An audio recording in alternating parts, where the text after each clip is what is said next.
Bismillahirrahmanirrahim. Assalamualaikum warahmatullahi wabarakatuh. Selamat pagi dan salam sejahtera. Perkenalkan, saya Rizka Fiana yang akan memandu acara pembukaan ini.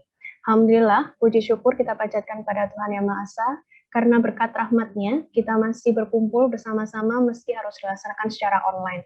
Semoga kita tetap sehat selalu. Amin. Baik, paralel session ini merupakan acara lanjutan dari serangkaian temu profesi tahunan 30 dan Kongres 11 Perhapi 2021. Di Room A ini mengusung subtema perencanaan dan operasi tambang yang akan dipandu oleh moderator kita, Bapak Trikaryan. Selamat pagi, Bapak Trikaryan. Selamat pagi, Mbak Rizka, Bapak dan Ibu sekalian. Baik, peserta dapat mendownload kumpulan abstrak sesi paralel di website dtt2021.perhapi.or.id pada bagian Classroom, Attachment, dan Dokumen. Sebelum memasuki acara inti, terlebih dahulu saya akan membacakan CV dari Bapak Trikaryan.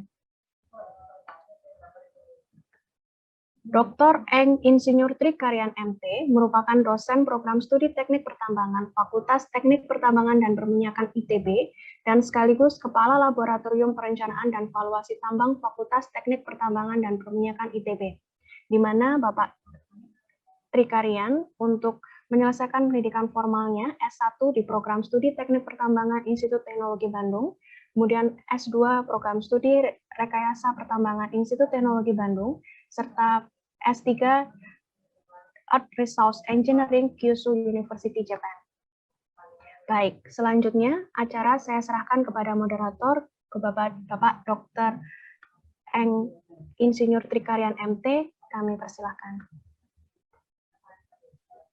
Baik, terima kasih Mbak Rizka atas kesempatan yang diberikan. Bismillahirrahmanirrahim. Assalamualaikum warahmatullahi wabarakatuh. Selamat pagi menjelang siang. Salam sejahtera untuk kita semua. Bapak dan Ibu peserta TPT Perhapi ke-30 tahun 2021 yang saya hormati, pada kesempatan pagi menjelang siang ini kita akan melanjutkan technical session dengan sesi paralel 3 yang mengambil subtema perencanaan dan operasi tambang. Perkenankan saya Trikaryan dari Institut Teknologi Bandung untuk memandu jalannya sesi ini. Pada sesi ini kita akan memiliki 3 presenter yang akan membawakan topik-topik yang menarik berkaitan dengan subtema kita pada sesi ini, yaitu perencanaan dan operasi tambang. Yang pertama adalah Bapak Benget Mai Ronson Hutauruk dan Pak Emil Megi dari PT Freeport Indonesia. Kemudian akan dilanjutkan oleh Bapak Boy Sihombing dari PT Kaltim Primakol. Dan yang terakhir adalah Bapak Sukardi Yusuf dari PT Alam Jaya Barat Pratama. Setelah nanti selesai sesi presentasi, kita akan masuk ke dalam sesi diskusi dan tanya jawab. Saya memberikan informasi bagi Bapak dan Ibu yang ingin mengajukan pertanyaan. Kami persilahkan untuk mengajukan pertanyaan terlebih dahulu melalui kolom chat, disertai dengan keterangan kepada siapa pertanyaan tersebut diajukan. Nanti pertanyaan tersebut akan kami coba untuk sampaikan kepada presenter pada akhir sesi setelah semua presentasi diberikan oleh para presenter. Kemudian bagi Bapak dan Ibu juga yang ingin mengajukan pertanyaan secara langsung, nanti pada sesi tanya jawab, kami akan mempersilahkan Bapak dan Ibu untuk terlebih dahulu menggunakan fitur raise hand yang ada pada Zoom meeting ini. Kemudian nanti saya akan memberikan kesempatan kepada Bapak dan Ibu yang telah raise hand untuk secara langsung menyampaikan pertanyaan yang diberikan kepada para presenter. Baik, untuk mempersingkat waktu, kita akan segera memulai pemaparan pertama yang akan dibawakan oleh Bapak Benget Mai Ronson Hutauruk dan juga Bapak Emil Megi. Sebelumnya izinkan saya untuk membacakan terlebih dahulu CV dan profil beliau.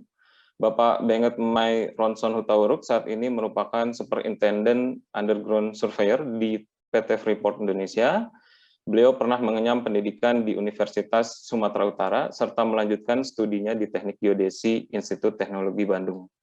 Kemudian Pak Emil Megi, beliau merupakan underground surveyor di PT Freeport Indonesia, dan juga pernah mengenyam pendidikan di Universitas Trisakti, serta melanjutkan studinya untuk master di Universitas Terbuka.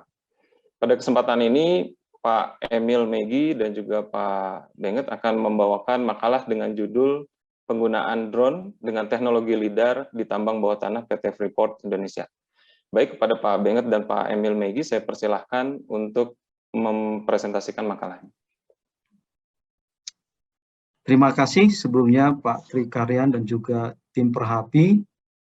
Mohon maaf ini kita nggak bisa nunjukin wajah kita karena saya kurang paham juga kenapa. Jadi videonya maaf kita nggak bisa muncul.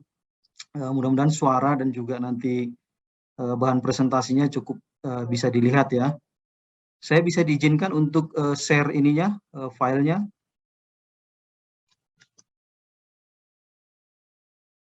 Mana ini? Udah dibuka. Panitia barangkali bisa dibantu kalau ada kesulitan. Oh,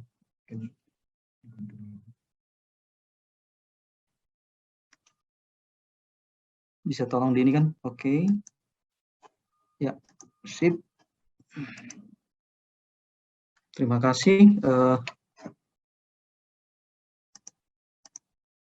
Oke, sudah mungkin bisa dilihat ya bahan presentasi kami ini. Apakah sudah bisa dilihat Pak Benget, tapi barangkali bisa di slideshow akan lebih baik lagi Pak. Oke, baik. Siap, sudah.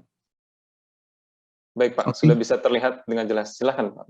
Oke, ya selamat siang sekali lagi Bapak-Bapak dan Ibu dan juga teman-teman perapi, saudara-saudara sekalian. Terima kasih untuk kesempatan yang sudah diberikan buat kami untuk memaparkan makalah di mana kami akan menyajikan penggunaan drone dengan teknologi LiDAR di tambang bawah tanah PT Freeport Indonesia. Nanti disajikan oleh saya sendiri dan juga oleh Emil. Ya. Baik, langsung aja kita mulai. Kami sudah melakukan 2 kali uji coba. Jadi dengan ada vendor, tamu datang ke sini. Yang kami lakukan pada kunjungan pertama di bulan Februari selama 10 hari. Nah, kemudian juga kami lakukan kembali di kunjungan kedua selama 21 hari. Ya. Jadi latar belakang kami melakukan pengujian dan juga proyek drone ini adalah karena kami selalu rutin melakukan ya pemindahan scanning, baik itu untuk keperluan monitoring ataupun pengambilan data aktual terhadap aset-aset vital perusahaan di tambang bawah tanah ya yang terdiri dari GBC, DMLZ, Bigosan, DOZ dan sistem overflow. Sebenarnya nggak murni hanya ada keperluan monitoring aja ya, tapi juga berdasarkan kebutuhan-kebutuhan dari pihak operation ataupun klien kami di sini. Nah, aset yang dipantau dan inspeksi yang berkala seperti ada namanya CUTS, ORPAS, CUTPAS, ataupun area-area yang tidak bisa diakses seperti hang-up, batuan menggantung, karena kita cukup sangat berbahaya dan memang tidak diizinkan untuk orang masuk ke sini. Demikian juga drawbell, wet mark panel, stop, dan area rehab. Nah, pengukuran dan monitoring yang akurat dan efisien ini jadi salah satu kunci untuk proses produksi tambang bawah tanah yang berkesinambungan, sehingga penggunaan teknologi LiDAR ini sangat-sangat perlu dan sangat-sangat mendukung. Dan kami sudah nanti akan menyampaikan juga apa yang sudah kami dapatkan dan bagaimana hal ini bisa mendukung kami. Demikian untuk sebagai pembuka dari saya, nanti saya juga akan terlibat dalam diskusi. Selanjutnya saya serahkan buat Emil untuk slide berikutnya. Terima kasih. Selamat pagi rekan-rekan semua, nama saya Emil Santamegi, sudah diterangkan untuk jabatan dan posisi saya di perusahaan juga. Untuk slide selanjutnya akan saya terangkan masalah tentang spesifikasi dari teknologi drone LiDAR tambang bawah tanah yang kami gunakan di proyek kemarin ya. Jadi kami menggunakan LiDAR dengan autonomy payload dengan range 100 meter dengan menggunakan sistem SLAM-based LiDAR mapping dan AI, dan LiDAR tersebut sudah terintegrasi juga dengan DJI drones. Nah, DJI drones-nya ini kita menggunakan dengan Matrix 300 dengan Matrix ini mampu untuk terbang dengan waktu sekitar 45 menit itu tanpa dengan beban sendiri ya, itu dengan beban sendiri. Tapi kalau memang ditambah dengan beban lain seperti beban si lidarnya sendiri. Nah, itu akan mengurangi daya baterai itu sendiri. Nah, untuk slide selanjutnya, mungkin bisa dilihat dari gambar yang disajikan. Untuk slide selanjutnya, ini adalah inspeksi terowongan lama di daerah MLA atau di area PT Freeport Indonesia ini. Nah, kami mencoba menerbangkan drone tersebut di area di area A, sepanjang 276 meter. Kami terbang dari poin garis hijau. Nah, dari garis hijau itu kami akses tersebut sebenarnya sudah tidak bisa dimasuki oleh manusia. Jadi akses tersebut hanya bisa dilalui oleh alat atau drone dan alat lainnya. Seperti kita lihat slide selanjutnya. Ini adalah contoh penerbangan drone di terowongan MLA tersebut. Saya percepat aja ya.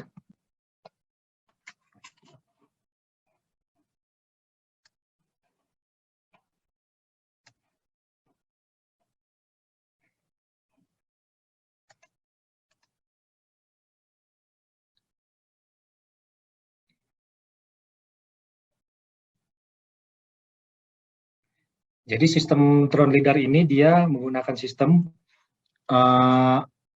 autonomous. Jadi si lidar ini mampu mengidentifikasi objek-objek di sekitar dia, sehingga dia tidak akan menabrak dari si dinding-dinding objek tersebut.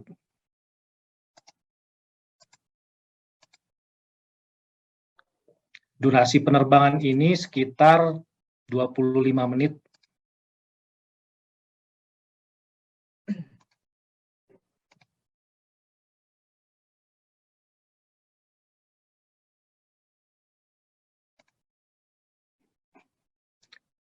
Oke, untuk slide selanjutnya, ini adalah hasil dari scan lidar tersebut.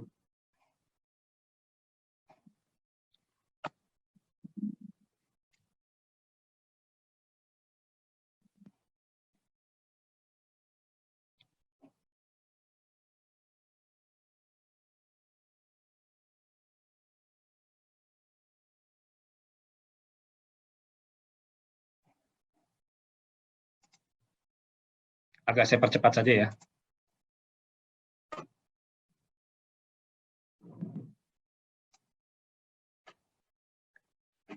Oke, selanjutnya kita ada inspeksi juga di area CUT atau di area Orpas, di area GBC panel 28 West CG 446. Jadi kalau lihat dari gambarnya, si drone ini dia terbang melalui area service level di 2810. Dia terbang ke atas ke area extraction level, ini area produksi ya. Dan turun kembali terbang ke area haulage level di 2760. Kita bisa lihat videonya.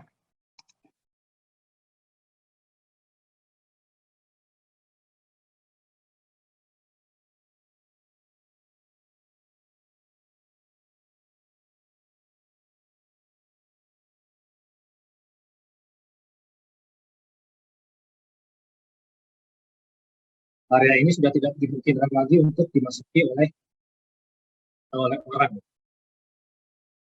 Jadi ini sangat membantu sekali untuk ring dan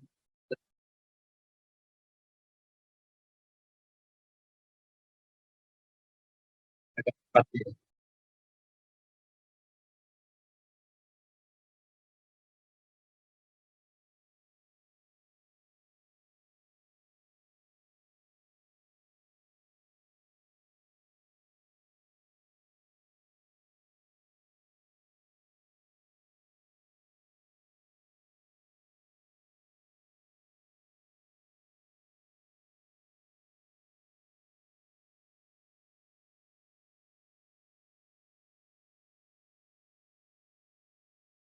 Lihat di tabletnya, bahwa itu adalah data yang sudah tercap.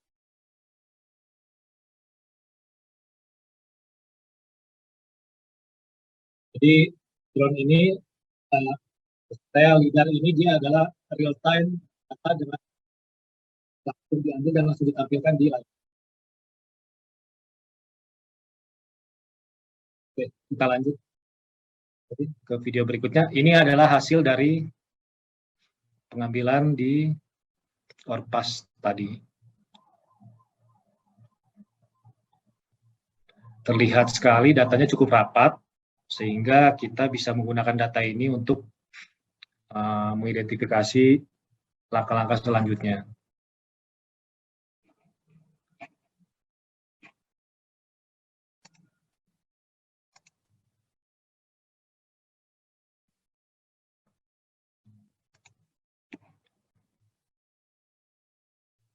Oke, kita lanjut lagi. Ini adalah inspeksi di area red zone DMLZ.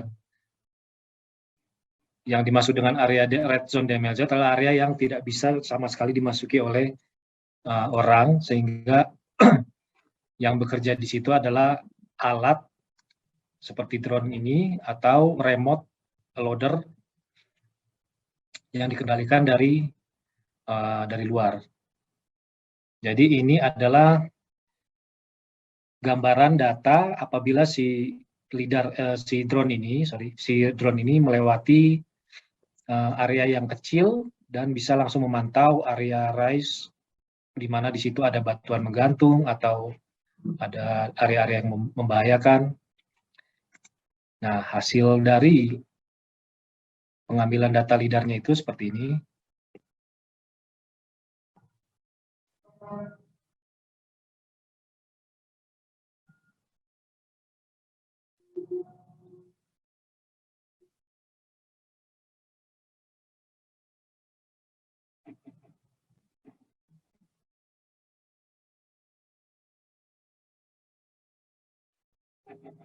Oke, kita lanjut lagi.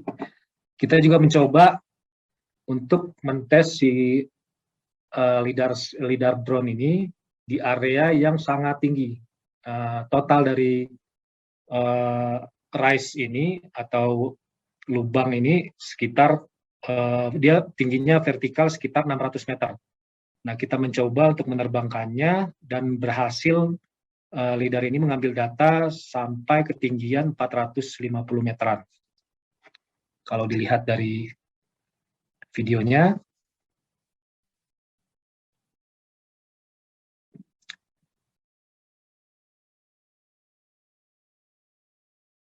ini adalah salah satu Orpas vital di perusahaan kami yang dipakai untuk pembuangan ore.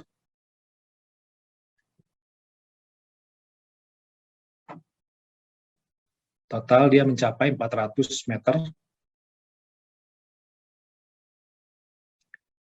Dan terlihat kondisinya dinding-dinding itu datanya itu dengan sempurna.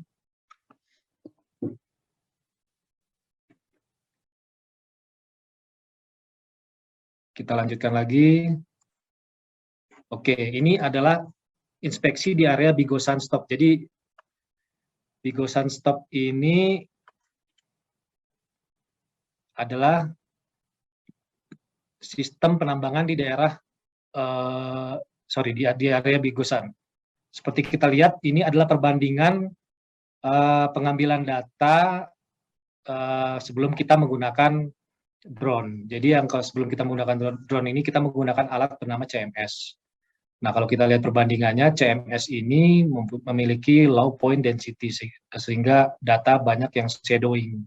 Shadowing istilahnya dia ada yang missing data di situ. Dan kita kalau misalnya menggunakan CMS kita tidak bisa masuk sampai ke dalam. Sedangkan kalau menggunakan drone ini kita bisa mendapatkan data seutuhnya seperti ini.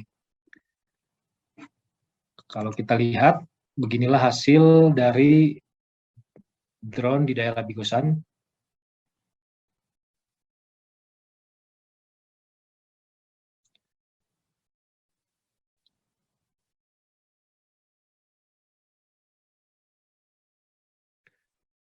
Yang ada alur jalan itu merupakan jalur drone terbang Jadi terlihat sekali jalur drone terbangnya, dia naik ke atas, lalu turun kembali.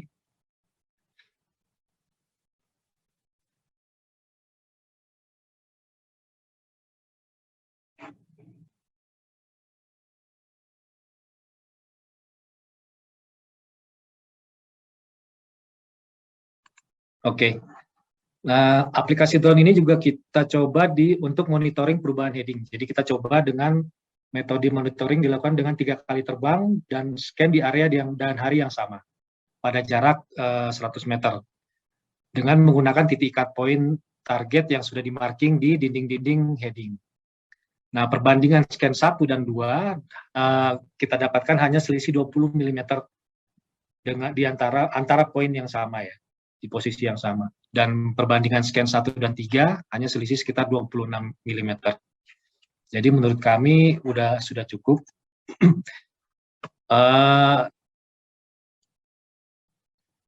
Terus dengan selanjutnya adalah tantangan dan kelebihan penggunaan drone di tambang bawah tanah. Jadi untuk tantangannya, drone ini tidak bisa dengan wind turbulence. Jadi beberapa kasus drone akan memiliki kesulitan untuk terbang bila ada turbulensi angin atau angin yang berputar, sehingga fungsi kontrol drone terganggu dan daya baterainya akan cepat habis. Kedua, yaitu heavy dripping water. Jadi kucuran air yang terlalu banyak di dalam terowongan itu akan berpotensi untuk merusak sistem kelistrikan pada pesawat drone. Yang ketiga adalah big data size. Jadi ukuran data yang sangat besar yang dihasilkan itu membutuhkan perangkat komputer yang memiliki spesifikasi tinggi juga untuk memprosesnya. Yang keempat yaitu drift size. Jadi untuk saat ini drone hanya bisa masuk pada heading dengan bukaan size minimal 5 meter. Kita nggak tahu ke depannya ya, mungkin teknologinya bisa lebih maju dan drone bisa semakin konteks semakin kecil dan bisa masuk dengan heading yang bukannya lebih kecil lagi. Untuk kelebihan dari penggunaan drone di tambang bawah ini ialah pengambilan data scanning dan inspeksi di lapangan dengan drone itu mengurangi keterpaparan personel dari risiko di tambang bawah tanah. Yang kedua, hasil akhir dari scanning dan inspeksi yang lebih baik dan metode konvensional yang sebelumnya. Yang ketiga, waktu pengambilan data yang lebih cepat dan efisien. Yang keempat, pengurangan biaya atau di cost reduction. Berikut adalah tambahan kelengkapan lain dan aksesoris untuk pendukung dari LiDAR tersebut. Jadi ada 2 perangkat untuk pendukung LiDAR yang kita coba juga di area kerja kami, yaitu CATS LiDAR. Ini untuk area yang tidak bisa dimasuki dari drone tersebut, kita menggunakan CATS LiDAR, jadi digantung. Si alat LiDAR-nya itu kan bisa copot pasang, jadi dia akan dimasukkan ke dalam CATS ini dan diturunkan. CATS LiDAR ini datanya lebih sempurna dan bisa diturunkan sampai berapapun tergantung dari maksimal tali yang dibutuhkan. Yang kedua ada mounting mobile LiDAR. Jadi mounting tersebut, si LiDAR tersebut ditempel di mounting untuk ditempel lagi di kap mobil.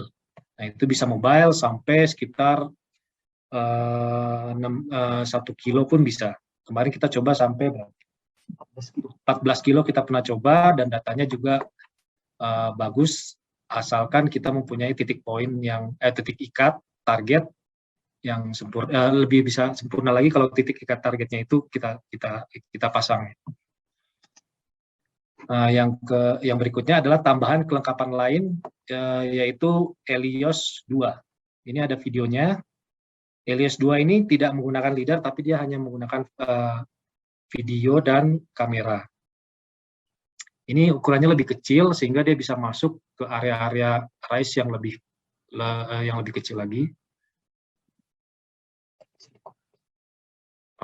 Tetapi data tersebut bisa kita konversi ke 3 dimensi sehingga bisa kita proses juga.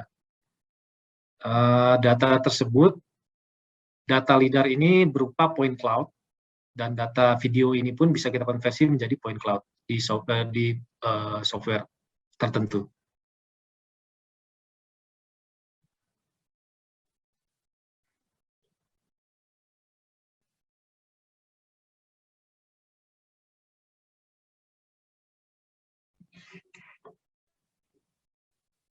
Sudah. Mungkin itu saja dari kami. Waktu dan tempat persilakan untuk apabila ada pertanyaan. Terima kasih banyak sudah memberikan kesempatan untuk presentasi kami. Silakan. Baik, terima kasih Pak Benget Hutauruk dan Pak Emil Megi. Untuk pertanyaan nanti kita akan sampaikan di akhir sesi setelah semua presenter diberikan kesempatan untuk memaparkan presentasinya. Terima kasih sekali lagi atas presentasinya yang sangat menarik untuk dapat melihat bagaimana teknologi ini bisa digunakan dan dikembangkan untuk berbagai aplikasi, gitu, utamanya untuk membantu operasional penambangan pada tambang bawah tanah. Baik, saya sampaikan kembali bahwa untuk pertanyaan akan kami tampung terlebih dahulu, begitu ya, di kolom Q&A atau di kolom chat. Kemudian nanti kita akan jawab atau kita akan sampaikan kepada para presenter di akhir sesi, begitu. Berikutnya kita akan beranjak pada presentasi berikutnya, yaitu dari Bapak Boy Sihombing. Izinkan saya untuk terlebih dahulu membacakan CV dan profil dari beliau. Bapak Boy Sihombing lulus sebagai Sarjana Teknik Pertambangan dari Institut Teknologi Bandung dan melanjutkan studi pada program studi Master of Business Administration School of Business and Management, Institut Teknologi Bandung. Saat ini beliau bekerja sebagai Superintendent Shift Production di Hatari Department, Mining Operation Division, PT Kaltim Primakol. Pada kesempatan ini beliau akan mempresentasikan paper dengan judul Penggunaan Metode Pembobotan Terhadap Kondisi Loading Point menggunakan Analytic Hierarchy Process atau AHP di Mining Operation Division PT Kaltim Primakol. Kepada Bapak Boy Sihombing, saya persilahkan untuk memulai presentasinya. Baik, terima kasih Bang Trik. Terdengar ya suara saya? Terdengar dengan jelas, Pak Boy. Baik, saya izin share screen. Oke, ini sudah. Sebentar, di saya masih hitam.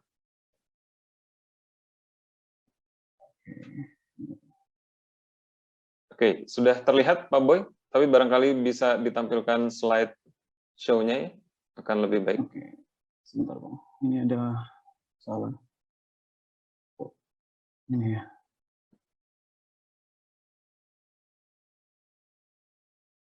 Waduh, kenapa nih? Sebentar. Terus dulu yang lain. Atau barangkali nanti dari panitia sambil bisa disiapkan kalau seandainya ada gangguan, mungkin dari laptop panitia. Gitu.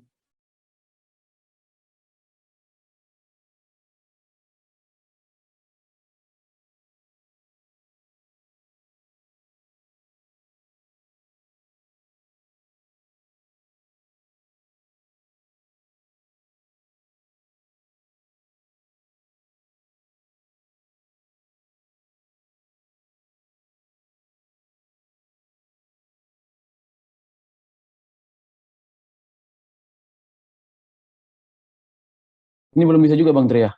Ini sudah terlihat atau mungkin iya, di begini saja, nggak mau. Karena kalau di slideshow mungkin agak error. Iya. Kalau ini bisa kita lihat, baik silahkan Pak Boysen. Aduh, ini laptopnya lagi yang ini. Bentar Bang Tri. Maaf ya, sorry, ada gangguan teknis.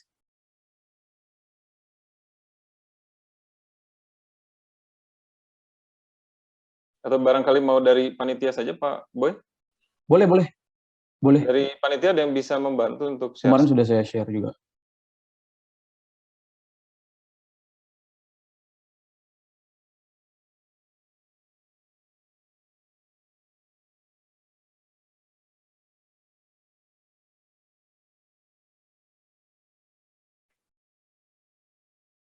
Bisa dari panitia?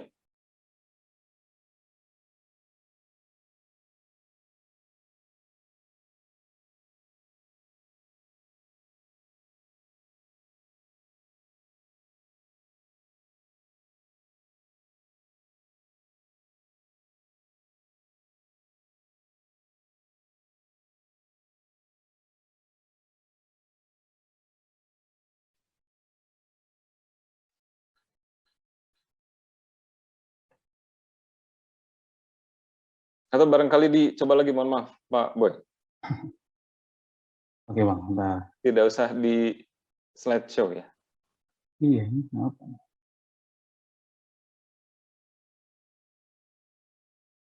Nah, ini udah ya? Sebentar.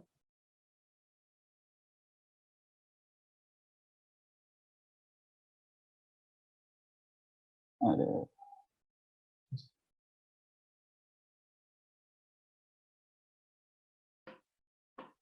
Saya pakai ini juga.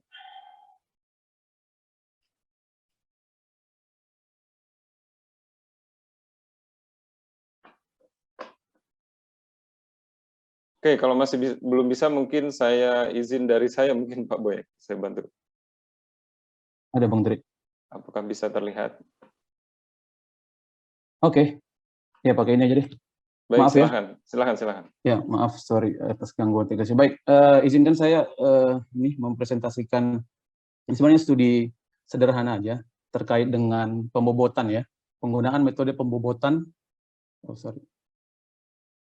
Ya, jadi ini judul makalah saya itu terkait dengan penggunaan metode pembobotan terhadap kondisi loading point menggunakan analitik hierarki proses atau AHP ya di Mining Operation Division PT Kaltim Primakol. Ini salah satu bentuk ini inisiatif yang saya lakukan pada saat ada improvement project yang saya kerjakan atau yang saya lead sendiri di Mining Operation Division ya.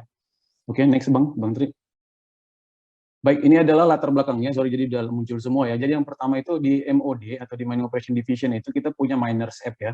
Miners App ini adalah salah satu produk digitalisasi yang ada di Mining Operation Division. Ini berfungsi untuk memonitor KPI produksi, baik itu availability, usage, termasuk productivity alat gali atau produktivitas alat gali. Nah, di Miners App ini kita punya checklist kondisi loading point. Nah, ini adalah salah satu fitur dari Miners App itu sendiri ya. Ini bertujuan untuk memberikan penilaian terhadap kondisi terkini aktivitas operasional untuk menjelaskan kinerja produktivitas alat gali gitu ya. Nah, di checklist ini kita punya 5. Saat ini kita punya 5 kondisi ya. 5 kondisi. Apa itu kondisi nanti saya jelaskan di bawah itu ada. Tapi dari 5 kondisi ini ternyata ini belum menggambarkan keseluruhan kondisi lapangan. Belum menggambarkan seluruh kondisi di lapangan yang dapat mempengaruhi kinerja produktivitas alat muat ya. Nah, kemudian selain belum menggambarkan keseluruhan kondisi lapangan, nah metode scoring yang kita pakai juga masih yang saat ini itu masih metode rata-rata ya. Jadi dirata-ratakan semua. Jadi dari 5 kondisi ini kita punya nilai 1 sampai 5 ya, dari masing-masing kondisi itu kita punya nilai 1 sampai 5, ada karakteristiknya masing-masing. Nah, penilaian itu di-input oleh supervisor lapangan ya, supervisor loading point khususnya, karena ini kan berkaitan dengan produktivitas alat gali ya. Nah, itu nanti dari nilai-nilai itu nanti dirata-ratakan aja, kemudian kita dapat skor gitu. Jadi kita dapat skor untuk loading point digger A, B, dan seterusnya gitu ya. Nah, itu terkait dengan metode scoringnya, itu latar belakang berikutnya. Nah, yang kemudian karena beberapa kondisi ini tadi terkait dengan belum sesuai dari kondisi yang ada belum mencerminkan keseluruhan, kemudian metode scoringnya metode yang kita gunakan juga masih metode rata-rata ya, atau scoringnya itu masih kita gunakan rata-rata. Jadi terdapat ketidaksesuaian antara loading point scoring kita dengan aktual kinerja produktivitas alat muat. Jadi kadang kinerja productivity digger kita itu jelek gitu ya, tapi loading point scoring kita itu bagus gitu. Nah, karena tidak sesuai dia. Jadi ada beberapa faktor tadi, ada beberapa latar belakang. Nah, itu yang menjadi latar belakang dari makalah ini. Next Bang Tri. Nah, ini adalah kerangka konseptual yang saya gunakan. Ini adalah analitik hierarki proses, mungkin sudah beberapa ada yang pernah lihat atau yang pernah dengar ya. Jadi ini adalah sebuah metode pengambilan keputusan multi kriteria yang dikembangkan oleh seorang profesor matematika ini sebenarnya Thomas L. Sati, di mana memperhitungkan menggunakan aljabar matriks sebenarnya. Jadi metode ini modelnya hierarkis yang menunjukkan hubungan antara tujuan, kriteria, dan subkriteria. Ini bisa kita lihat ya, yang di sebelah kanan itu ya. Ada goal, kemudian kriterianya, kemudian di bawah kriteria itu ada alternatifnya. Jadi untuk makalah ini sebenarnya lebih simpel nanti karena kriterianya itu cuma ada 2, kemudian alternatifnya nanti yang ada beberapa, dan alternatif itu juga tidak saling terkait antara kriteria yang satu dengan kriteria yang kedua gitu. Jadi lebih sederhana sebenarnya. Kemudian nilai pembobotan yang digunakan juga ini ada range-nya seperti saya tunjukkan di sini ya. kriteria alternatif tersebut sesuai dengan perbandingan berpasangan atau pairwise comparison dari masing-masing pihak yang memberikan keputusan. Jadi nanti ada 1, 3, 5, dan sebenarnya 1 sampai 9 gitu ya. Nah, definisinya itu ada misalnya antara alternatif 1 dengan alternatif lain, alternatif 1 dengan yang lain ini nanti dikasih nilai berapa, kemudian misalnya dikasih nilai 7, berarti artinya antara alternatif 1 dengan yang lain itu sangat penting. Kemudian yang 9 misalnya kalau ada yang nanti yang 9 adalah mutlak lebih penting dan seterusnya gitu ya. Ini adalah pengertiannya nanti, pengertian dari nilai pembobotannya. Oke, next Bang Tri. Itu tadi kerangka konseptual. Kemudian ini adalah metodologi yang digunakan. Jadi seperti yang saya jelaskan tadi, berangkat dari operational issue terkait dengan productivity alat gali ya. Sebenarnya productivity alat gali, ada ketidaksesuaian antara apa yang kita sajikan di loading point scoring dengan aktual productivity yang terjadi. Kemudian kita ambil data collection-nya itu dari Steerco Meeting Report, kita punya Steerco Meeting Report di KPC, kemudian field observation juga kita lakukan, kemudian interview dan discussion. Kemudian nanti dari sini kita tentukan nanti, habis ini kita tentukan nanti determining kriterianya itu apa, seperti yang saya kasih tunjuk tadi sebelumnya, kriterianya apa, kemudian alternatifnya itu apa. Kemudian nanti kita buatkan hierarkinya, kemudian nanti dari hierarki ini baru kita ini proses weighting prosesnya itu atau proses pembobotannya itu ada di bawah ya. Nah, untuk kriteria nanti kita pakai sensitivity analysis, saya gunakan sensitivity analysis, kemudian nanti untuk alternatifnya baru kita pakai AHP sebenarnya, pakai proses AHP gitu ya, sampai ada FGD juga, kemudian decision making proses, nanti kemudian kita dapat overall weighting-nya, jadi total pembobotannya, kemudian ini nanti akan kita implementasikan di miners app lagi. Sebenarnya di aktual ini sudah diimplementasikan ya, sudah diimplementasikan di MOD gitu ya. Oke, next Bang Tri, ini metodologinya. Kemudian berikutnya adalah ini lagi seperti yang saya jelaskan tadi, kita tentukan dulu nih kriteria dan alternatifnya. Jadi yang pertama itu kriterianya, yang di atas ya. Goalnya tadi kan productivity alat gali. Nah, kemudian kriteria yang pertama itu adalah apa sih yang mempengaruhi productivity alat gali ya. Nah, di KPC kita cuma ada 2 ini yang mempengaruhi produktivitas alat gali ya. Ini seperti yang saya jelaskan di sini di formulanya. Jadi productivity alat gali itu cuma dipengaruhi oleh spotting dan loading. Jadi berapa material yang dihasilkan dari digger tersebut dibagi spotting dan loading. Spotting itu adalah waktu yang diperlukan oleh truk ya untuk bermanuver sampai dia berhasil diisi gitu ya, sampai berhasil diisi oleh atau dimuat oleh digger atau alat gali.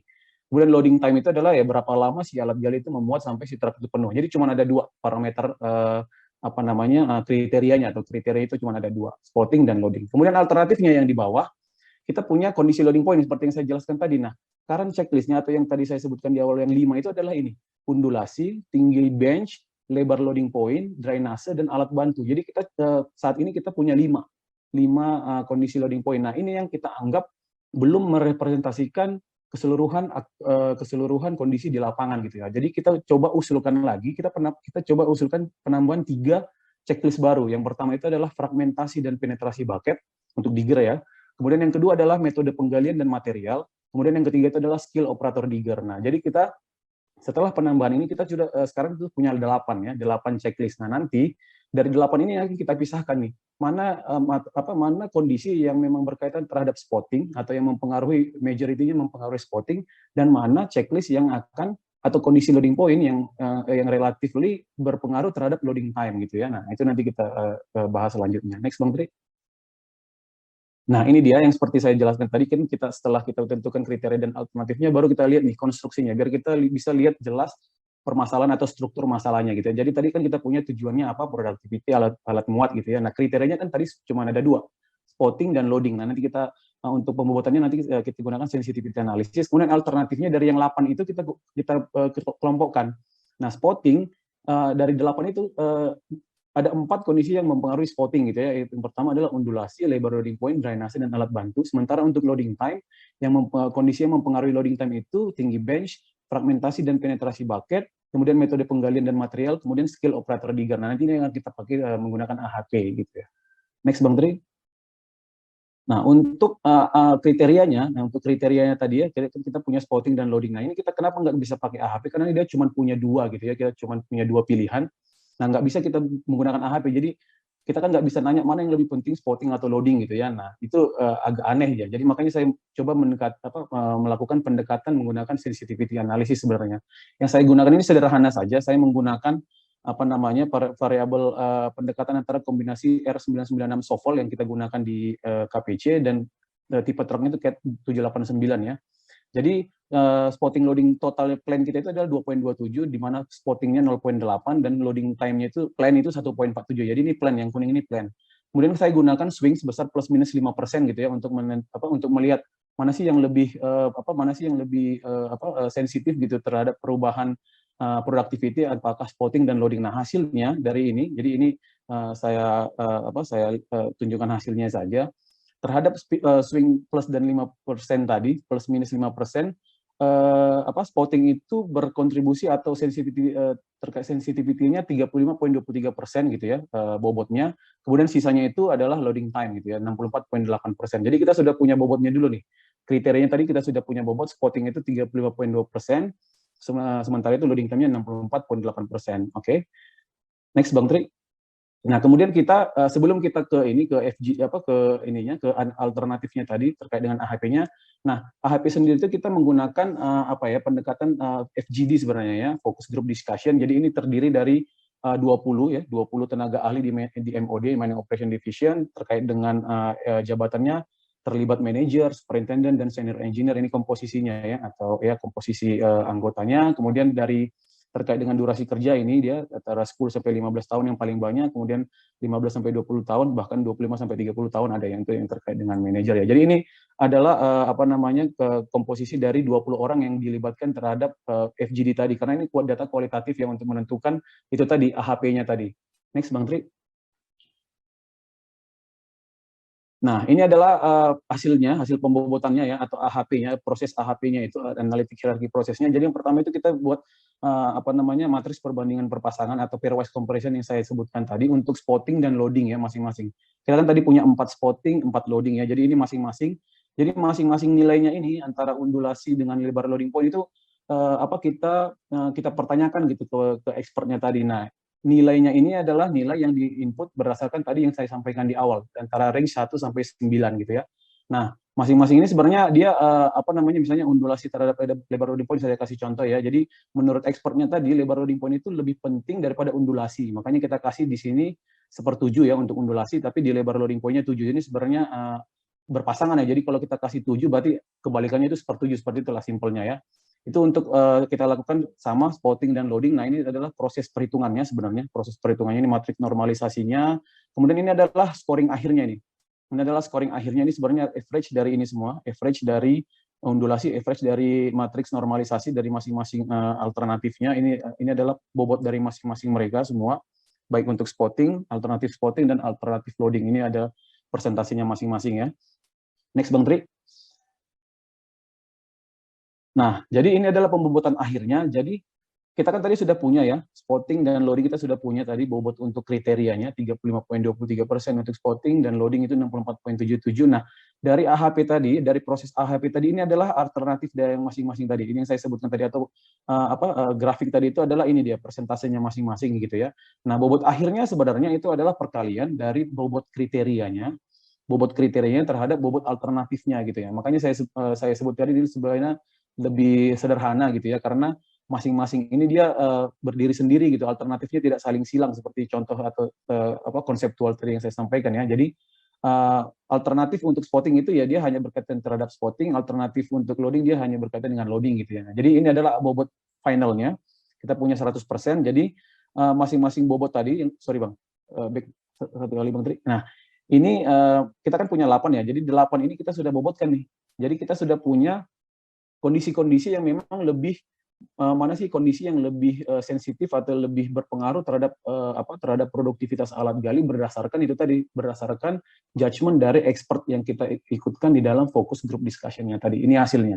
Dari 8 itu ini adalah bobot dari masing-masing dari masing-masing alternatif gitu ya, atau dari masing-masing kondisi loading point. Next Bang Tri.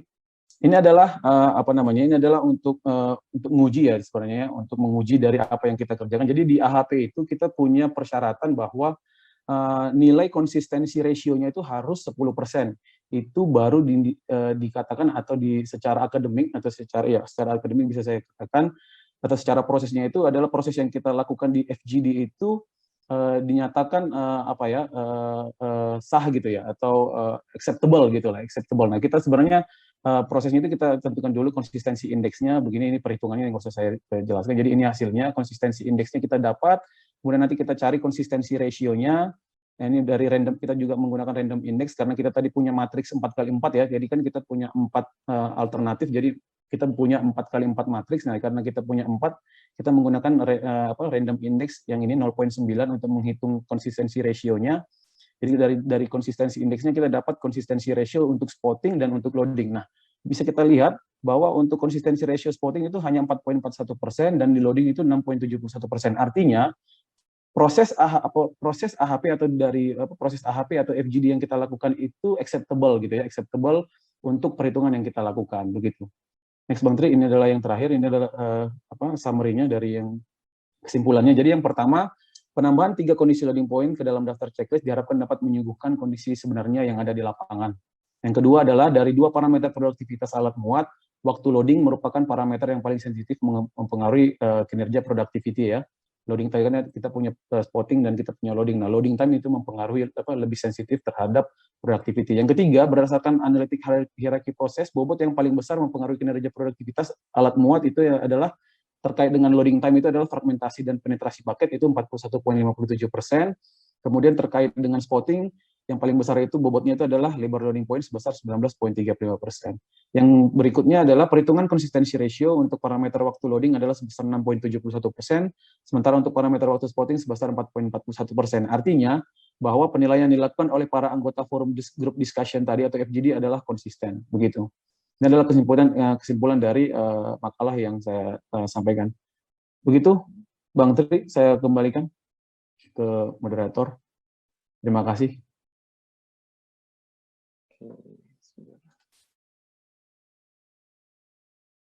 Baik, terima kasih Pak Boy Sihombing atas sharing hasil penelitiannya yang sangat menarik. Beberapa hal yang saya catat diantaranya penerapan digitalisasi dalam operasional penambangan sangat bermanfaat untuk meningkatkan produktivitas dari operasi penambangan. Banyak cara untuk mengembangkan cara untuk melakukan penilaian begitu ya. Salah satunya yang tadi disampaikan oleh Pak Boy Sihombing.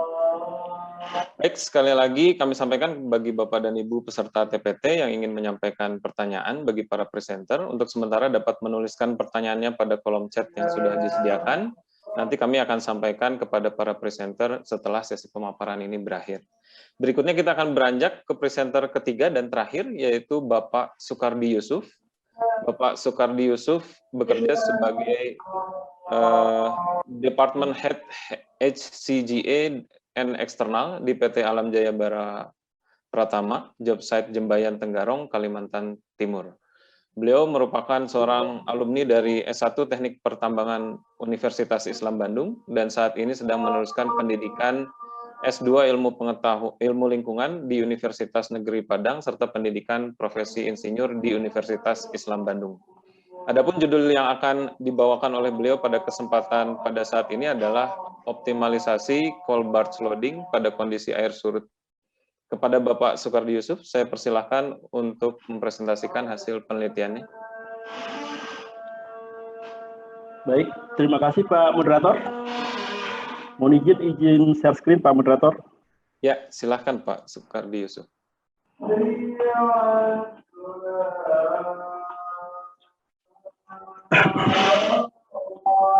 Sudah terlihat Pak Moderator? Sudah terlihat Pak, barangkali juga bisa dipindahkan ke slide show begitu ya? Atau presentation view? Ya. Sudah Pak Moderator ya? Baik, sudah terlihat dengan jelas. Silahkan Pak Sukardi Yusuf. Baik, terima kasih. Assalamualaikum warahmatullahi wabarakatuh. Semangat pagi dan salam sejahtera untuk kita semua. Terima kasih Pak Muratos atas perkenannya untuk saya mempresentasikan makalah pada dalam rangka Temu Profesi Tahunan ke-30 dan Kongres Perhati ke-11 tahun 2021. Kemudian yang saya hormati juga Bapak dan Ibu panitia dan peserta ya terkait Temu Profesi Tahunan tahun ini. Untuk mempersingkat waktu saya akan coba menyampaikan makalah dengan judul optimalisasi coal barge loading pada kondisi air surut. Ini tadi sudah disampaikan oleh Pak Moderator terkait CV saya langsung loncat. Kemudian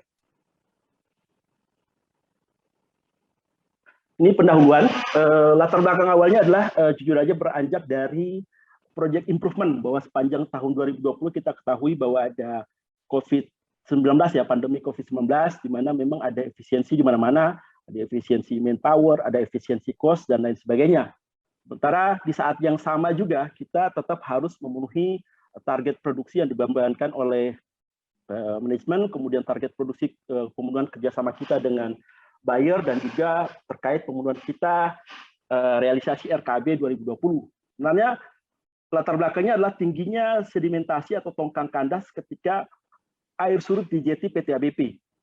Solusi konkretnya sebenarnya adalah dengan melakukan pengerukan atau dredging.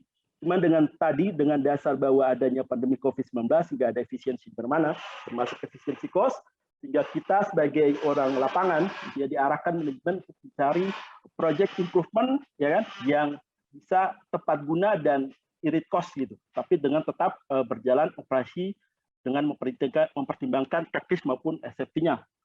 Dari pendahuluan ini kita lihat di waterfall barging terlihat bahwa salah satu kendala atau salah satu kontribusi yang menyebabkan tidak tercapainya pencapaian kuantiti pengapalan batubara di PT ABP salah satunya adalah pasang surut air, di mana itu loss tonasenya mencapai 117 ton. Ini dari periode Januari sampai dengan Juli 2020.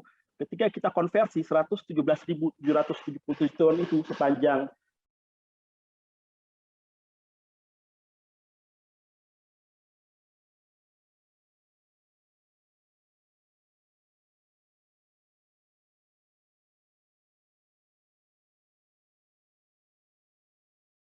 bulan dari Januari sampai dengan Juli, kita konversi itu setara dengan lost time sebanyak 99,8 jam, kemudian setara dengan lost time 15,3 ketidakcapaian target pengapalan batubara PT ABP.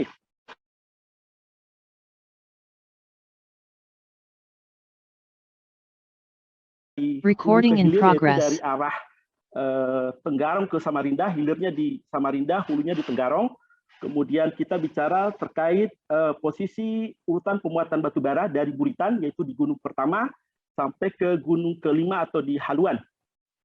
Kondisi jeti sendiri, jeti berada di PT ABP, tepatnya di Desa Jembayan, Kecamatan Lokulu, Kabupaten Kutai Kartanegara. Kapasitas jetinya adalah untuk tongkang dengan maksimal 300 feet atau setara 7.500 ton up. Kemudian dredging terakhir di jeti ini itu di tahun 2016. Kenapa sedimentasi tinggi? Karena jujur aja di kiri kanan kita itu juga ada BLC ya, ada conveyor loading juga dari perusahaan tetangga, sehingga memang teknik pemuatan batubaranya memang harus hati-hati dan memang menghasilkan sedimentasi yang cukup tinggi di area kiri kanan jeti. Kemudian di PT ABP sendiri kondisi sedimentasi lebih tinggi ke arah hulu sungai atau kita bilang ke arah haluan tongkang. Kemudian selama ini yang berjalan di ABP juga adalah bahwa pemuatan itu selalu berurut dari gunung ke-1, gunung kedua, gunung ketiga, gunung keempat, dan gunung kelima. Pertimbangannya orang lapangan adalah atau master loading dan supervisor shipping adalah lebih ke etika atau bentuk muatannya ya, itu lebih ke arah situ gitu. Kemudian nomor 7, faktor hambatan alam seperti air surut memang tidak bisa dihindari, namun bisa kita siasati dengan baik secara administratif dan teknis dan operasional, dan itu salah satu tujuan dari project improvement ini dilaksanakan. Kemudian ada 5 step teknis yang akan kita bahas. Yang pertama adalah terkait koreksi pasang surut air. Kemudian yang kedua adalah kedalaman air versus status loading atau status pemuatan. Yang ketiga adalah kombinasi pemuatan. Yang keempat adalah from instruksi kerja. Yang kelima adalah simulasi dan review pemuatan. Dan keenam adalah kesimpulan dan summary project. Seperti yang saya sampaikan di awal, jadi ini ada 3 tabel yang dijadikan acuan oleh pengawas lapangan atau pengawas port and shipping dalam menentukan status apakah air itu pasang atau surut. Jadi ada 3 data yang biasa dipakai. Yang pertama adalah data atau tabel yang dikeluarkan oleh Syahbandar Samarinda atau KSOP Samarinda yang sebelah kiri ya. Kemudian ada data yang dipakai, data berupa aplikasi Android TDES. Kemudian ada juga data monitoring langsung di lapangan yang kita lihat dari fail scale atau skala ukur di jeti. Ini kenapa harus dibuat komparasi? Poin pertamanya adalah bahwa input data yang salah itu akan menghasilkan kebijakan juga yang salah. Karena setelah saya komparasi bahwa terdapat selisih antara data tabel surut air yang dikeluarkan oleh KSOP, kemudian yang dipakai pengawas dengan menggunakan aplikasi TIDES dan pengawasan di lapangan. Dari data yang ada dari Januari sampai dengan Juli 2020, saya coba buat perhitungan rata-rata deviasinya atau selisihnya dengan menggunakan tabel distribusi frekuensi. Diperoleh selisih antara data di tabel KSOP dan data aplikasi TIDES terhadap kondisi aktual di lapangan adalah sebesar 0,28 meter, atau untuk mempermudah perhitungan kita buat di 0,30 meter. Dari grafik komparasi terlihat ya bahwa yang orange itu adalah aplikasi TIDES, kemudian yang biru itu adalah tabel acuan dari KSOP, dan yang abu-abu itu tabel aktual monitoring langsung di JETI menggunakan PL scale. Jadi terlihat sekali ya perbedaannya. Ini penting karena tadi ketika datanya keliru, kita pengambilan keputusannya juga keliru. Itu yang pertama. Kemudian yang kedua, bahwa pasang surut air itu tidak hanya digunakan ketika terjadi surut air, tapi digunakan juga untuk pencegahan sebelum tongkang nanti kandas ketika air surut. Itu kata kuncinya. Kemudian berikutnya, step keduanya, kita coba akan membuat tabel kedalaman versus status pemuatan. Kenapa tabel ini dibuat? Selama ini adalah bahwa pengawas port and shipping dan master loading itu persepsinya selalu berbeda ketika menentukan apakah tongkang itu statusnya kandas atau tidak. Jadi lebih kepada feeling dan pengalaman dan experience masing-masing dari pengawas port and shipping dan master loading menyebabkan pengambilan keputusan bahwa status tongkang itu kandas itu berbeda-beda. Sehingga dengan beberapa simulasi yang ada, kita akan coba buat tabel acuan yang harapannya adalah semua memakai tabel acuan yang sama, sehingga pengambilan keputusan dengan parameter juga yang sama. Saya kasih contoh, misalkan pada ketinggian 0,5 meter di atas permukaan sungai, itu ketika kita muat di gunung pertama dengan muatan 1.500 ton, itu statusnya adalah tetap termuat. Sementara ketika di gunung kedua masih tetap termuat. Tapi ketika di gunung ketiga, ketika akumulasi muatannya sudah mencapai 4.500 ton, itu status pemuatannya akan kandas, artinya tongkang kandas, artinya tidak boleh tongkang dimuat. Jadi tabel acuan ini mempermudah dan sebagai acuan buat pengawas port dan shipping dan master loading untuk menentukan status apakah memang tongkang ini layak disebut sudah kandas ketika air surut. Dan berikutnya step ketiga. Step ketiga ini adalah menggunakan metode statistika. Saya coba menghitung bahwa tadi saya sampaikan di muka, ada 5 urutan pemuatan batu bara ke atas tongkang dari gunung pertama sampai ke gunung kelima, dan selama ini pengawas port dan shipping juga master loading itu selalu berurut ya, dari gunung 1, gunung kedua, gunung ketiga, gunung keempat, dan gunung kelima. Sementara kita tahu bahwa semakin ke arah hulu itu sedimentasi tinggi sehingga menyebabkan potensi kandasnya makin tinggi. Ketika sedimentasi tinggi, kemudian kita kasih beban volume yang tinggi, dikasih volume misalkan 1.500 atau 1.600 atau 1.700, itu potensi kandasnya justru akan lebih tinggi gitu. Jadi saya coba menggunakan pendekatan matematis, ya, dengan menggunakan formula permutasi dan kombinasi, bahwa dari 5 urutan pemuatan ini, itu sebenarnya kombinasinya bisa banyak gitu loh. Secara matematis ada 120 kombinasi pemuatan dari gunung 1 sampai gunung kelima. Cuman dengan pertimbangan teknis dan safety, didapatlah 6 kombinasi pemuatan yang paling memungkinkan untuk diaplikasikan ketika kondisi air surut gitu. Ketika kondisi air normal itu nggak apa-apa, kita berurut dari gunung 1, gunung kedua, gunung ketiga, gunung keempat, dan gunung kelima, nggak ada masalah. Tetapi ketika kondisi air surut, ya kan, itu harus mempertimbangkan kapan jam air surut, kemudian kapan volume akumulasi muatan itu yang tidak menyebabkan malah menambah beban tongkang untuk potensi surutnya semakin tinggi gitu. Kemudian step keempat ada form instruksi kerja. Seperti saya sampaikan tadi bahwa selama ini data air surut, kemudian urutan pemuatan selalu berdasarkan feeling dan experience masing-masing dari pengawas port dan shipping. Kemudian data selalu hanya dipakai ketika kejadian sudah berlangsung, tidak digunakan untuk proses pencegahan ketika air itu surut gitu. Jadi saya coba buatkan form instruksi pemuatan yang nanti akan kita sampaikan di step kelima terkait simulasi dan reviewnya. Jadi form instruksi kerja ini akan terpakai di simulasi dan review pemuatannya. Ini step kelima, simulasi pemuatan dan review. Saya contohkan tanggal pengapalan pada 14 Oktober 2020. Tradernya atau bayarnya adalah dari MHU. Kemudian nominasi tongkang dan batnya adalah Zinia Fitria 3005. Vesselnya, tujuan vesselnya disuplai ke MV Sapire dan surveyornya adalah Surveyor Indonesia. Tabel plan di atas, ketika urusan pemuatan itu berurut dari gunung pertama sampai gunung kelima, kemudian posisi waktu muatnya di gunung pertama itu di jam 4.55 waktu Indonesia Tengah, itu kemungkinan di gunung ketiga, 4, dan 5 itu pasti tongkang kandas. Itu pasti tongkang kandas. Itu pasti tongkang kandas. Dapatnya dari mana? Dapat dari tabel TIDES, tabel aplikasi Android TIDES yang sudah kita koleksi sebesar 0,30 meter tadi. Jadi misalkan contohnya ini. Ini pada posisi jam 12 siang atau jam 11 siang waktu Indonesia Tengah, itu posisi air itu di ketinggian 0,5 meter. Itu berdasarkan aplikasi TIDES. Setelah di aktualnya, karena ada faktor koreksi sebesar 0,3 meter, aktual di lapangannya itu 0,2 meter. Jadi ketika kita paksakan pemuatannya itu berurut dari gunung ke-1 sampai gunung ke-5, itu udah otomatis di gunung ketiga itu udah pasti kandas. Gunung ketiga itu udah otomatis pasti kandas. Makanya kita coba buat aktual loading dengan berdasarkan instruksi kerja, ya kan? Kita rubah urutan pemuatannya. Jadi nggak berurut dari gunung 1 sampai ke-5, tapi kita rubah. Kita lihat aja ini aktual ya. Di gunung 1 kita tetap muat di jam yang sama, di jam 45 sampai jam 6. Muatannya bukan 1.500 tapi dengan 1.600 karena kita coba mengakomodir bahwa makin ke arah hulu itu sedimentasinya makin tinggi, makanya kita kasih beban maksimalnya di arah hilirnya. Jadi gunung pertama itu 1.600 ton, kemudian kita langsung loncat ke gunung ketiga, jadi nggak berurut di gunung kedua.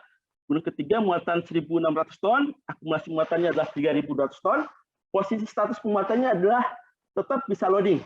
Kemudian di gunung keempat kita lanjut, pemuatannya di 1.500, ya kan? Statusnya masih loading juga. Kemudian lanjut ke gunung kedua dengan muatan 1.500, dan di gunung kelima atau gunung terakhir, karena kita tahu bahwa sedimentasinya makin tinggi, volume muatannya kita kurangi atau kita koleksi jadi 1.300. Artinya, secara urutan pemuatan itu hanya berubah, tapi secara kuantiti tidak ada masalah dan secara waktu juga tidak ada masalah. Kemudian berikutnya, ini kesimpulannya dari proyek improvement yang dilaksanakan dari Agustus 2020 ini dapat terlihat bahwa dari bulan September semenjak kita laksanakan simulasi dan di bulan Oktober November itu terdapat perubahan yang signifikan. Di September itu dengan kuantiti barging 160 kiloton itu jam kandasnya 78,42 jam atau setara 12 tongkang yang hilang karena posisi tongkang kandas. Setelah dilakukan improvement di bulan Oktober, volume muatannya makin banyak di 171 kiloton dengan loss bar-nya itu cuma di 4,22 tongkang atau jumlah jam kandasnya hanya 28,75 jam. Kemudian di November volume bargingnya juga meningkat menjadi 213.000 ton. Kemudian jumlah jam kandasnya juga terkoreksi jadi 27,58 jam dan loss bar-nya itu 4 tongkang per bulan. Kemudian, jadi kesimpulan akhirnya adalah proyek improvement ini atau optimalisasi coal barge ini boleh dibilang berhasil karena dia efektif menekan sampai dengan 35,7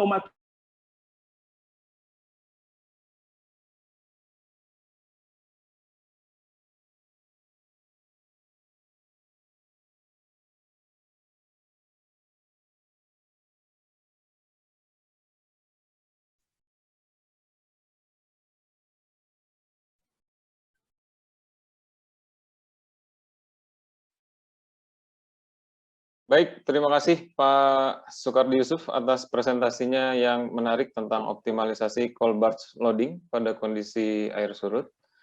Sangat menarik tadi melihat alternatif cara untuk mengatasi kondisi air surut selain menggunakan pengerukan, ya, di mana tadi yang disampaikan Pak Soekardi Yusuf lebih ke perbaikan dari sisi prosedur maupun dari perencanaan operasi yang bisa diterapkan tanpa memerlukan suatu biaya yang besar, gitu. Ya. Baik, dengan berakhirnya presentasi dari Bapak Soekardi Yusuf, kita akan beralih ke sesi tanya-jawab. Saya persilahkan, barangkali ada dari floor atau dari para pendengar, Bapak dan Ibu yang hadir pada saat ini, yang ingin menyampaikan pertanyaan kepada ketiga presenter kita. Saya persilahkan untuk raise hand terlebih dahulu.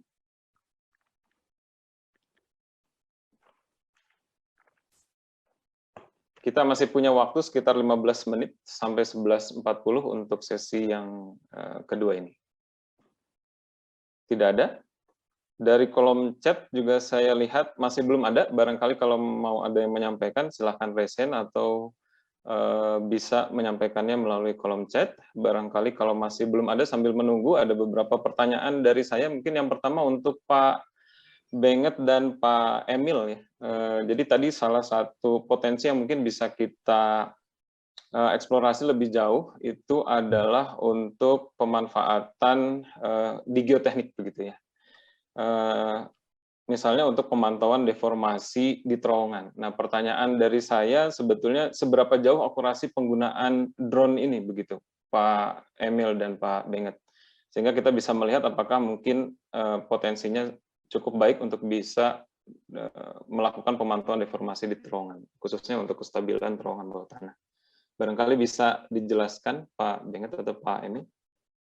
Oke, baik, makasih atas pertanyaannya, pertanyaan yang baik, bagus. Sebelumnya sebenarnya kita sudah pernah melakukan monitoring heading ini, namun waktu itu kita dibantu oleh konsultan dari Australia, di mana kita menggunakan alat scanner namanya Zeprevo dengan ketelitian 3 cm. Nah, dengan dari pimpinan, bila perbandingan antara scan 1 dan scan 2, yaitu yang dilakukan di minggu berikutnya, terdapat selisih lebih dari 1 cm, maka itu akan menjadi area yang harus dipantau oleh geotek. Itu yang sudah sempat kita lakukan, namun sejauh sayangnya memang proyek tersebut tidak terlalu berkelanjutan lama, namun data-datanya sudah sempat kita berikan melalui vendor Australia. Nah, untuk yang ini, karena alatnya kita memang belum beli ya, belum kita punya, jadi kita masih menunggu untuk persetujuan budgetnya, sehingga kita belum bisa untuk memberikan atau mendapatkan hasilnya. Jadi untuk sementara kami hanya masih uji coba, namun dari hasil uji coba yang tadi sudah dipaparkan bahwa kemampuan si drone ini sangat-sangat memungkinkan dan akan sangat-sangat efektif. Karena ketelitiannya juga sekitar 3 cm, dan bahkan bisa lebih rapat lagi sebenarnya ya. Kemudian kita lebih cepat secara waktunya, dan kemudian jangkauannya juga lebih tidak terbatas, khususnya area-area yang kita tidak bisa masuki. Jadi seperti tadi ada red zone, itu sangat-sangat diminta juga untuk kita monitor, sebab di situ sudah terjadi kerusakan akibat seismic event namanya di sini gitu loh. Jadi untuk aplikasinya kita belum lakukan untuk drone ini, tapi ini sudah masuk dalam agenda kita untuk kedepannya akan kita pergunakan, dan semoga dengan kita memberikan data pembandingan secara rutin, konsisten, maka dari pimpinan atau pihak-pihak pengambil keputusan bisa melihat bahwa memang ya ini perlu dilakukan, katakanlah untuk ground support ulang dan lain sebagainya. Kira-kira gitu Pak Tri untuk jawabannya. Semoga menjawab. Terima kasih Pak, sangat menarik sekali Pak. Kami tunggu untuk kelanjutannya, barangkali misalnya ada perkembangan lebih lanjut mengenai hal tersebut, bisa disampaikan mudah-mudahan di TPT Perhapi tahun depan Pak, begitu ya. Siap. Baik, terima kasih. Berikutnya di sini masih belum ada pertanyaan, saya akan bertanya ke Pak Boy Sihombing barangkali. Pak Boy Sihombing, tadi kalau kita melihat beberapa data yang Bapak gunakan untuk penelitian itu diambil dari Shovel begitu ya. Saya ingin bertanya, kalau seandainya ini diterapkan untuk digger jenis lain, katakanlah misal backhoe begitu, karena kedua alat ini memang serupa tapi secara operasional mungkin tidak terlalu sama begitu ya. Barangkali ada insight atau pandangan dari Pak Boy Sihombing terkait penggunaan digger ini. Silakan Pak Boy. Ya, baik Bang Tri. Jadi ini memang dipakai umum ya, dipakai umum. Kita juga menggunakan beberapa tipe digger, bukan hanya shovel, backhoe juga, dan beberapa ini juga kita punya Liebherr dan Hitachi ya di mining operation division khususnya. Nah, memang ini pendekatan, Bang Tri ya. Jadi ini kita gunakan pendekatan karena ini kan studi ya, studi dan studi simple study yang mau kita implementasikan di salah satu project improvement sebenarnya itu konteksnya. Nah, makanya kita ambil populasi yang paling banyak sebenarnya. Populasi yang paling banyak yang kita gunakan di MOD itu adalah SOVAL ya, R996 SOVAL. Makanya tadi saya gunakan pendekatan SOVAL dengan CAT 789. Juga truknya ini juga banyak tipenya juga. Kita pakai Caterpillar, kita punya juga Hitachi Euclid gitu ya. Nah, tapi saya mendekatinya dengan populasi saja. Dan saya juga beberapa sempat melakukan trial itu persentase dari bobot spotting dan loadingnya juga tidak terlalu banyak signifikan berbeda gitu. Nah, makanya untuk studi ini kita tetap firm menggunakan pendekatan SOVAL R996 dengan CAT 789 begitu Bang Tri. Baik, terima kasih Pak Boy. Artinya untuk aplikasi Digger secara general masih memungkinkan ya dengan pembuatan yang tadi. Betul. Baik, berikutnya tadi mohon maaf saya terlewat ada yang share hand, Pak Dudi Nasrudin dari Unisba ya. Silakan barangkali panitia bisa tolong di-unmute sehingga Pak Dudi bisa menyampaikan secara langsung pertanyaannya.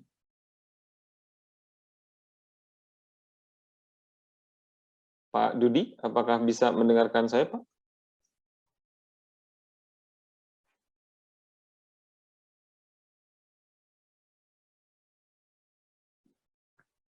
Tidak, oke. Kalau misal masih belum, mungkin panitia nanti bisa tolong supaya Pak Dudi diminta untuk standby begitu ya.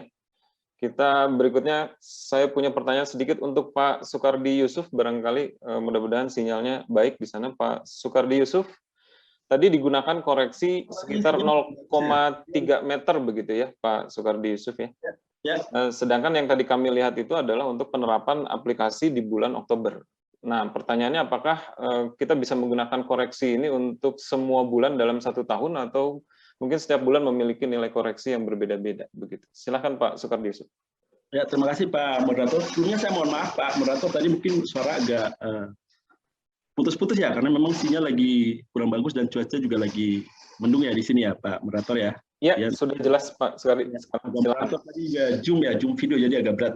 Oke, saya coba tanggapi Pak Moderator. Yang pertama, data itu data akumulasi dari Januari sampai dengan Juli 2020 ya. Jadi memang secara statistik datanya sudah mewakili kondisi JT di aktual, dan memang selama ini setiap kali kita pengapalan itu selalu kita komparasi antara dengan tabel acuan dari Syah Bandar Samarinda, kemudian ada juga beberapa rekan yang menggunakan aplikasi TIDES itu, kemudian kita coba proses dengan data statistik, itu dapat memang bedanya itu memang 0,30 dan valid, dan rata-ratanya plus minus segitu aja Pak Moderator, minimalnya dari 0,28 sampai 0,31 lah, di rata-ratanya kita bulatkan di angka 0,30, dan selama ini juga selalu dijadikan acuan, artinya data itu juga kita jadikan acuan bukan hanya ketika air surut kemudian kita hitung ketinggiannya, tapi juga dalam perencanaan. Artinya ketika misalkan jam 7 bahwa kita tahu posisi ketika di gunung ketiga adalah di 0,8 itu udah pasti kandas gitu kan.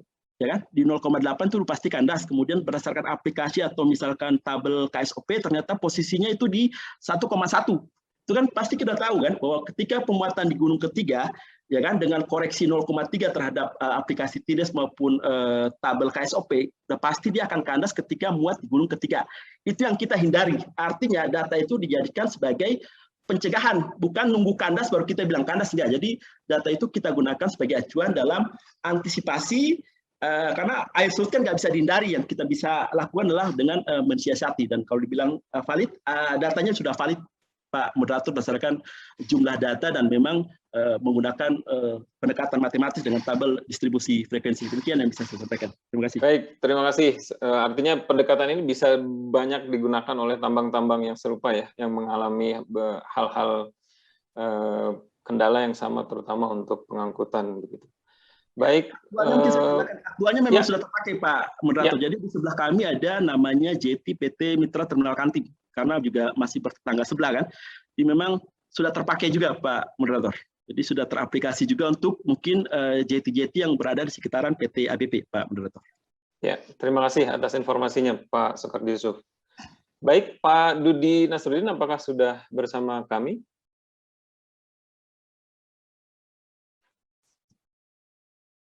Oke, kalau belum mungkin saya kembali lagi ke Pak Benget dan Pak Emil ya. Pertanyaan saya mungkin lebih ke biaya barangkali Pak, karena mungkin banyak sekali dari audiens di sini yang ingin mengetahui kalau dari sisi biaya bagaimana perbandingannya antara drone ini dengan metode mungkin laser scanning yang sebelumnya sudah pernah diterapkan di PT Freeport. Gitu. Barangkali bisa memberikan atau share kepada kami Pak Benget dan Pak Emil. Oke, memang untuk perbandingan harga cukup lumayan ya, selisihnya mungkin sekitar 2 kali lipat mungkin ya, 2 kali lipat untuk sisi harga. Tapi ya tadi kita juga melihat efektivitas dan efisiensi dari si alat ini. Gitu. Nah itu juga yang kalau kita bandingkan, nah yang ini mungkin 2 kali atau 3 kali lipat juga dibanding dengan konvensional.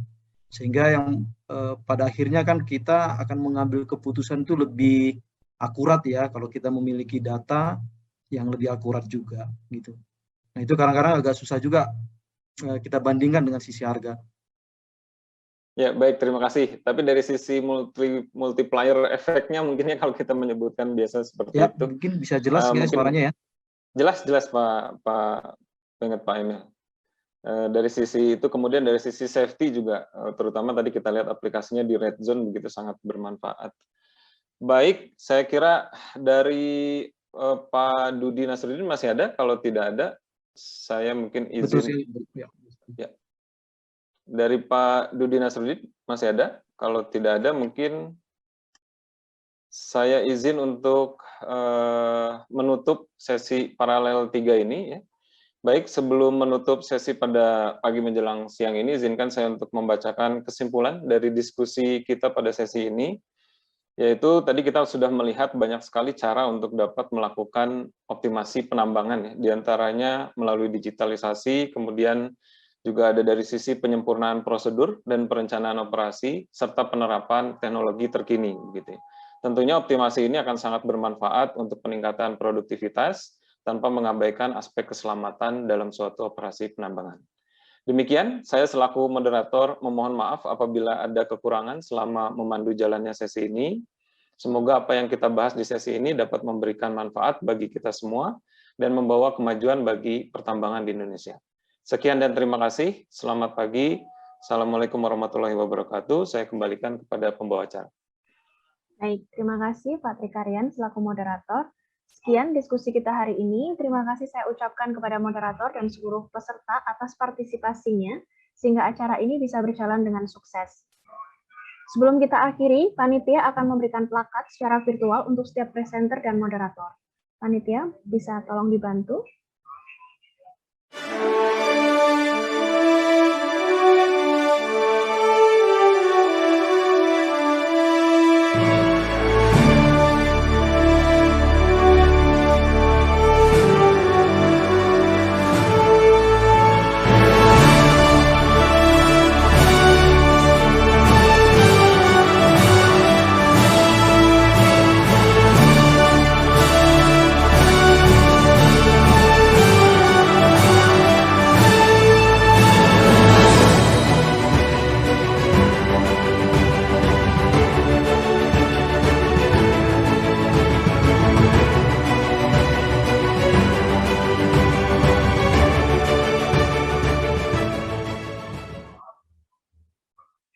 Baik, terima kasih. Baik, Bapak Ibu, kami informasikan setelah ini pukul 13.00 akan dilaksanakan webinar dengan tema The Future of Indonesian Underground Mining. Bila Bapak Ibu tidak ada halangan, mungkin bisa mengikuti secara virtual untuk acara selanjutnya. Saya mewakili panitia yang bertugas, menyampaikan mohon maaf atas salah kata dan perbuatan. Akhir kata, terima kasih dan wassalamualaikum warahmatullahi wabarakatuh. Terima kasih Bapak Ibu.